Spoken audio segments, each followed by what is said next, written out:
mag-secret file ay ilike mo muna ang video na to at mag-subscribe na sa aming YouTube channel. Don't forget to click the notification bell para hindi ka nahuhuli sa latest episode ng DJ Rocky's Secret Files.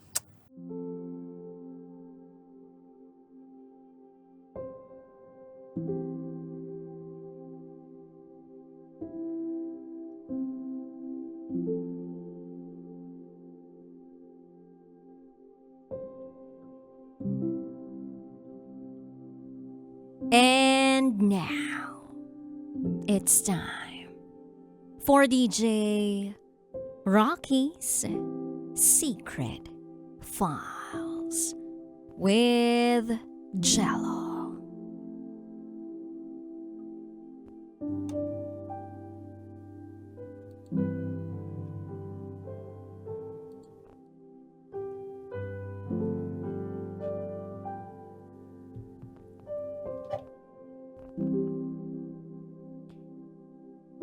Sinaktan ako ng daddy ko.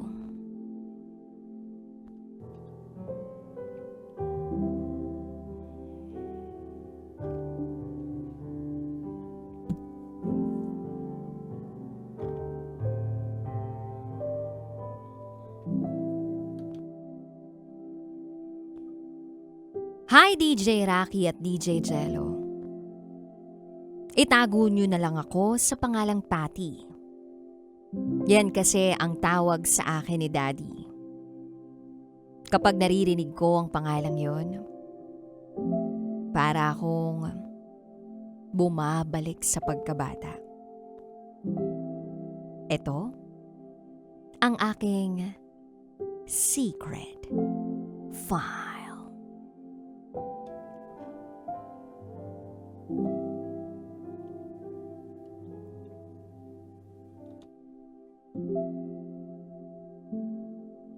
Hindi ko makakalimutan si Daddy. Tuwing susunduin niya ako pagkatapos ng klase. Alam na niya agad ang gusto ko, kahit hindi ko sabihin. Bibilhan niya ako ng spaghetti. Paborito ko kasi yun. Automatic. Pagkatapos ng klase, may dala-dala siyang spaghetti. Pampawala ng pagod sa buong araw na pag-aaral. Minsan naman, kapag napapagalitan ako ni Mommy, siya ang tahimik kong kakampi. Hindi siya sumasabat. Hindi siya nakikipagtalo. Kapag naririnig niya na napapagalitan ako, pasimple siyang titingin sa akin. Kikindatan niya ako, na para bang sinasabi niyang, "Okay lang yan anak, nandito lang ako." May isang gabi nga, na sobrang napagalitan ako at umiyak ako sa kwarto. Maya-maya, may kumakatok. Pagbukas ng pinto, si Daddy. Ang akala ko, pagagalitan rin niya ako. Pero pagpasok niya, may dala siyang spaghetti. Umupo siya sa tabi ko. Habang ako naman, umiiyak pa rin. At ang sabi niya sa akin, "Anak, darating yung panahon na masasaktan ka ng mundo. Pero tandaan mo, kung meron kang kakampi sa mundong ito, ako yun. Lagi mo akong kakampi." Sabay turo sa sarili niya.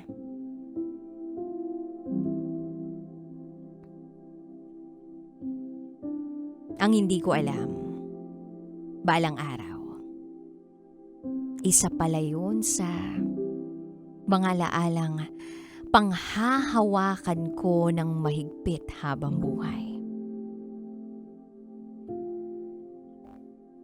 Lumipas pa ang panahon. May mga napapansin kaming pagbabago kay Daddy. Nung una, mga simpleng bagay lang na nakakalimutan ni Daddy. Petsa, mga pangalan ng kapitbahay, mga kwento. Hanggang sa dumating yung araw na nalilito na siya.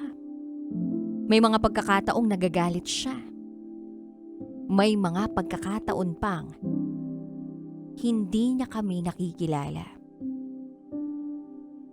At sa bawat araw na lumilipas, pakiramdam ko ay unti-unti siyang nawawala. Kahit humihinga pa siya.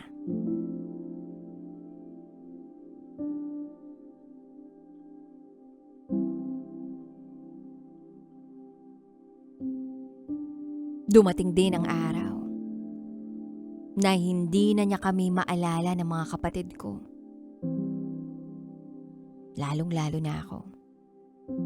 Masakit pala yun. Masakit ipakilala ang sarili mo sa taong minsang kabisadong-kabisado ang lahat tungkol sa'yo. Masakit ipakilala ang sarili mo sa taong alam kung kailan ka masaya, kung kailan ka nasasaktan. At sa taong yumakap sa'yo ng buong buo.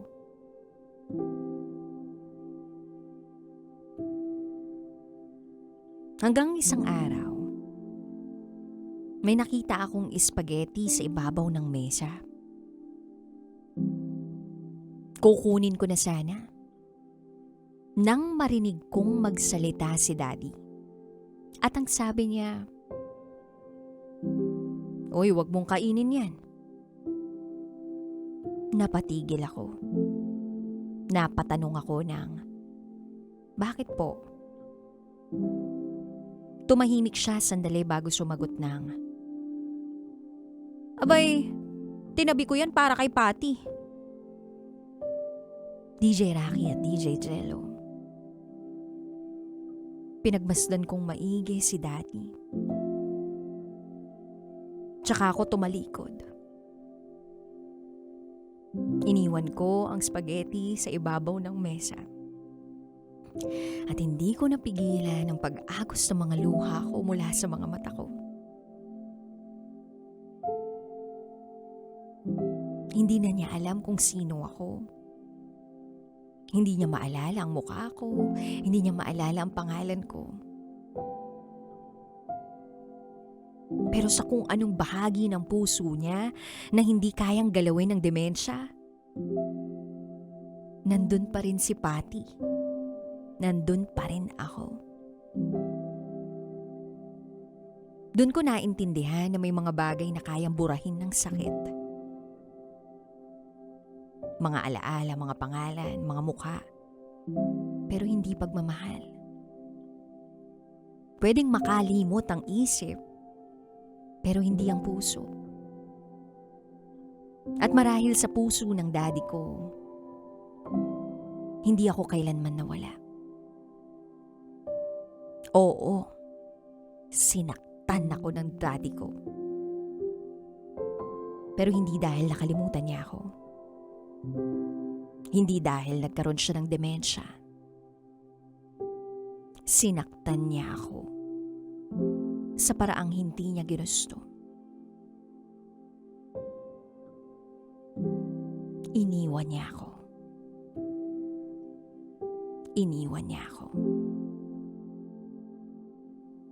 Hindi para talikuran kami. Hindi para lumayo. Kundi dahil dumating ang araw na kailangan niyang magpaalam.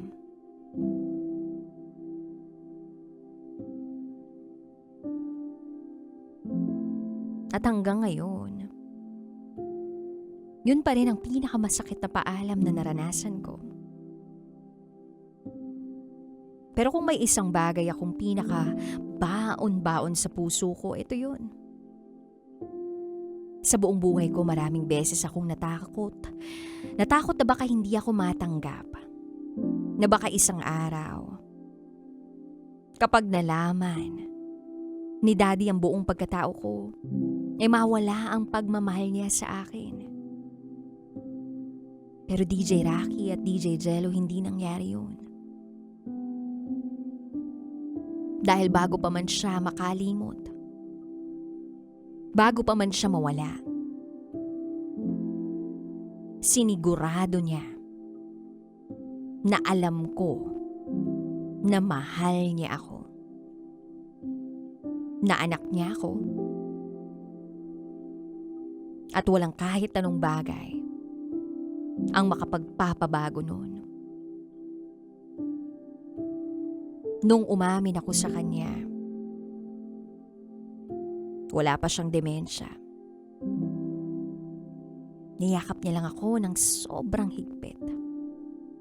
At sinabi niya sa akin, noon pa lang, alam ko na. Tanggap kita. Kaya nga tinatawag kitang Patty, diba? Hindi Patrick, kundi Patty.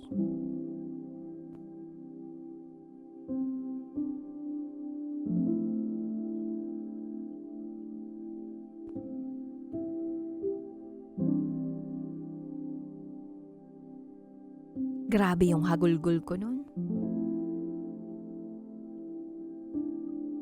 Tanggap ako ng daddy ko. Kahit na bading ako, kahit na bakla ako. Hindi niya ako itinakwil. Hindi niya ako ikinahiya. Hindi niya ipinaramdam na kulang ako. At alam na niya, simula umpisa, kung sino ako. Tanggap niya ako, mahal niya ako. At para sa akin, yun ang pinakamagandang ala-alang iniwan niya. Kaya ngayong Father's Day, gusto ko lang magbigay pugay. Magbigay pugay sa daddy kong pinakamamahal. Sa lalaking laging may nakatagong spaghetti para kay Patty. Sa lalaking laging kumikindat para sabihing magiging okay lang ang lahat. At sa lalaking maaaring nakalimot sa akin sa isip, pero hindi kailanman sa puso. Happy Father's Day in heaven, Daddy. Mahal na mahal kita. Mahal na mahal ka namin. Mananatili ako na si Patty mo. Mahilig pa rin sa spaghetti.